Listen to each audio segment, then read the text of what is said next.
Hello students, इस video में हम लोग एक्सरसाइज 1.2 के बचे हुए क्वेश्चन 3, 4, 5 और 6 करेंगे। ठीक है, तो आइए स्टार्ट करते हैं क्वेश्चन नंबर 3 का फर्स्ट पार्ट। ओके, क्वेश्चन है अभाज्य गुणनखंड विधि द्वारा 12, 15 तथा 21 का HCF व LCM ज्ञात कीजिए। ठीक है ना। इन क्वेश्चंस को हल करने के लिए बिल्कुल सेम मेथड था, बस क्या था, पिछले क्वेश्चन में यहाँ पे जो संख्या थी जिसका हमने एलसीएम या एचसीएफ फाइंड किया था, तो वहाँ पे केवल कितनी संख्याएं थी, केवल 2 संख्याएं थी। अब कितनी हो गई, 3। बट नो प्रॉब्लम, क्या करना है हमें, पहले वो जो संख्याएं हैं आपकी 12, 15 एंड 21, ठीक है, इनके हमको क्या करना है, प्राइम फैक्टर करना है, जैसा कि हमने पिछले वीडियो में सीखा था। ठीक है, अब हमें क्या करना है, सबसे पहले आपका जो 12 था उसके प्राइम फैक्टर करें, उसको हम इस टाइप से लिख लेंगे, मीन्स उनके प्राइम फैक्टर के रूप में। अगर वो घात के रूप में बनता है तो आप वैसे भी लिख सकते हैं। तो 12 हुआ आपका 2 स्क्वायर इंटू 3, ठीक है। 15 को क्या लिखा, 3 इंटू 5। 21 को क्या लिख सकते हैं, 3 इंटू 7। यहाँ हमने क्या किया, 7 को थोड़ा अलग हटा के लिखा, क्यों, क्योंकि इससे हमें क्या होगा, कॉमन लेने में थोड़ा इजी हो जाएगा। यहाँ पे ओनली एक ही कॉमन फैक्टर है, that is 3, so it's HCF will be 3। ठीक है, अब हमें लिखना है इसका एलसीएम। एलसीएम में हमने पहले ही बताया था कि हमको सारे के सारे फैक्टर्स आपको लिखना है, बट किसी भी फैक्टर को रिपीट नहीं करना है। सो फर्स्ट हो गया आपका 2 square, second is 3, third is 5 and fourth is 7। अब आपको क्या करना है, सभी की मल्टीप्लाई करना है और आप देखेंगे कि आपका आंसर आ गया 420, इट्स योर आंसर। ठीक है, तो इट्स वेरी इजी, एक बार आप रिवीजन करेंगे अच्छे से समझ में आएगा। नेक्स्ट है हमारा क्वेश्चन नंबर 4। इसमें क्या था, HCF of this equal to 9 given है, तो दिया है, तब LCM इसका ज्ञात कीजिए। क्वेश्चन का मतलब है कि there are 2 numbers, first is 306 and second is 657, जिसका जो HCF है that is 9। Okay, and you want to find its LCM, means इन नंबर का आपको LCM फाइंड करना है।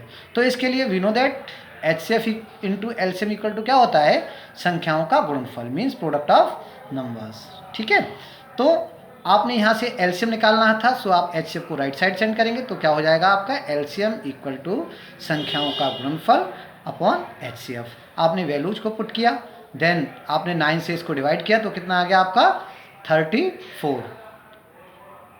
इनका आपने मल्टीप्लाई कर दिया, 34 into 657 and you get 22,338, that is your final answer. Okay, अब हम आते हैं क्वेश्चन नंबर 5 पे। क्वेश्चन नंबर 5 क्या है आपका, देखिए लिखा है, जांच कीजिए कि क्या किसी प्रकृत संख्या n के लिए संख्या 6 पावर n अंक 0 पर समाप्त हो सकती है।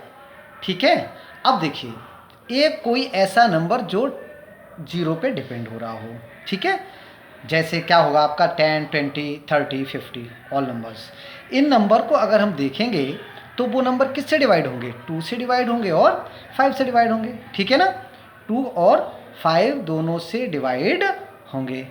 ठीक है ना, अर्थात अगर कोई संख्या ऐसी है जो 0 पे अंत हो रहा है, जो 0 पे समाप्त होती है, जब हम उसके प्राइम फैक्टर करेंगे, अभाज्य गुणनखंड करेंगे, तो उसमें 2 का एक गुणनखंड जरूर होगा और 5 का एक गुणनखंड जरूर होगा। ठीक है ना, अगर ऐसा नहीं है तो वो संख्या 0 पे समाप्त नहीं होगी।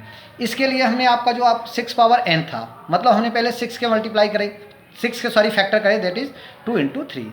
यहाँ पे 6 पावर n है, तो 6 पावर n को अप्लाई करके ये इधर भी n पावर अप्लाई कर दिया। फिर जब इसका पावर खोलेंगे, means 6 power n equal to क्या हो जाएगा, 2 power n into 3 power n। यहाँ पे 2 का फैक्टर तो है, बट 5 का फैक्टर है क्या, नहीं है। इसलिए हम कह सकते हैं कि इस संख्या का समापन 0 अंक से नहीं हो सकता है। इस बात को हमने इसमें लिख दिया है, एक बार उसे पढ़ लेंगे, मुझे लगता है समझ में आ जाएगा।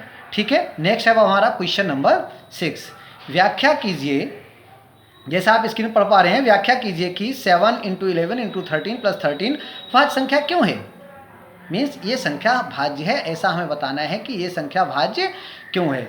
इसके लिए हमें क्या करना है, देखिए, भाज्य संख्याएं कौन सी होती हैं, वे संख्याएं जिन्हें 2 संख्याओं के गुणनफल के रूप में लिखा जा सकता है, भाज्य संख्याएं कहलाती हैं। ठीक है, तो ये जो संख्या है इसको अगर हम ऐसे लिखें तो देयर 13 इज कॉमन, सो हमने 13 को कॉमन ले लिया। अंदर आपका क्या बचा है, यहाँ से अगर 13 कॉमन लोगे 7 × 11 प्लस 13 कॉमन ले लिया, सो देयर इज 1।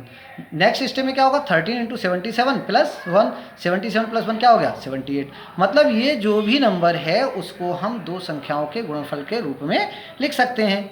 इसका अर्थ क्या हुआ कि जो आपकी दी हुई संख्या है वो कैसी है, वो संख्या आपकी भाज्य संख्या है। ठीक है, और यहाँ पे आपका हमने HW लिख रखा है, इसे आप एक्सरसाइज अभी भेज देंगे, उससे आपको हल करना है। यहाँ एक बात और है, उसे भी समझ लीजिए। जैसा कि हमने पिछली एक्सरसाइज में पढ़ा था कि दो संख्याओं का जो गुणनफल होता है वो उनके एलसीएम और एचसीएफ के इक्वल होता है।